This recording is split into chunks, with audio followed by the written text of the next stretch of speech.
May, hindi ko kasi alam na nagluto ng prito si Princess ng bangus. So, nakabili ako ng tilapia. So, piprituhin ko to ngayon.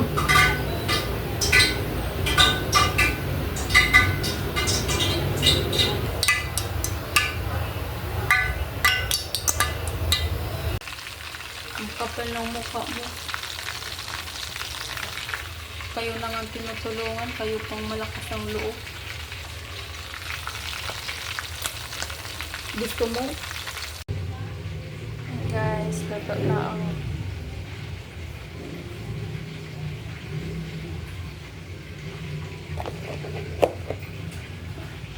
may kanin pa dito.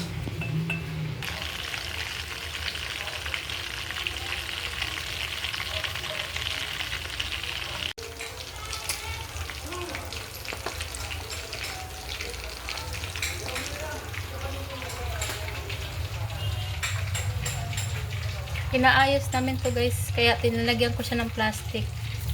Nilagyan to ng yan o, yung kulay puti-puti dyan.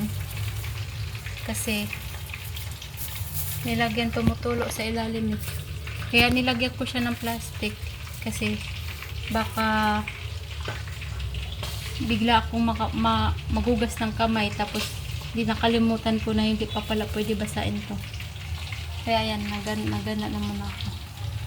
Ganyan muna ginawa-gawa ka namin para matuyo siya ba guys, kasi ano siya, para hindi siya masira. Hindi pa siya tuyo eh.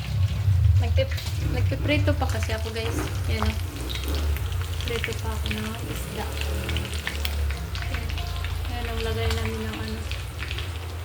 Yan. So guys, ayan no. Yan.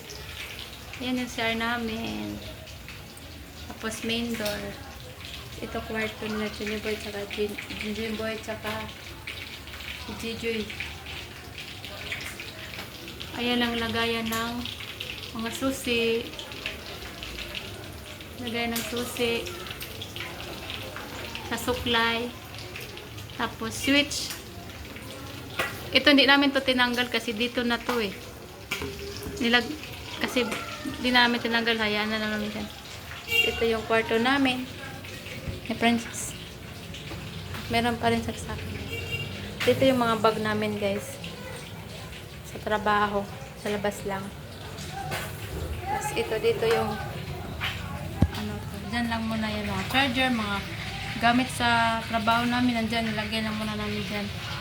Tapos ito speaker to speaker. Tapos ito yung binili namin ano, tag nito plug kit stand, tag 400 plus lang to guys. So yung maliit ko na plug kit nasira kay Princess to, hindi to akin.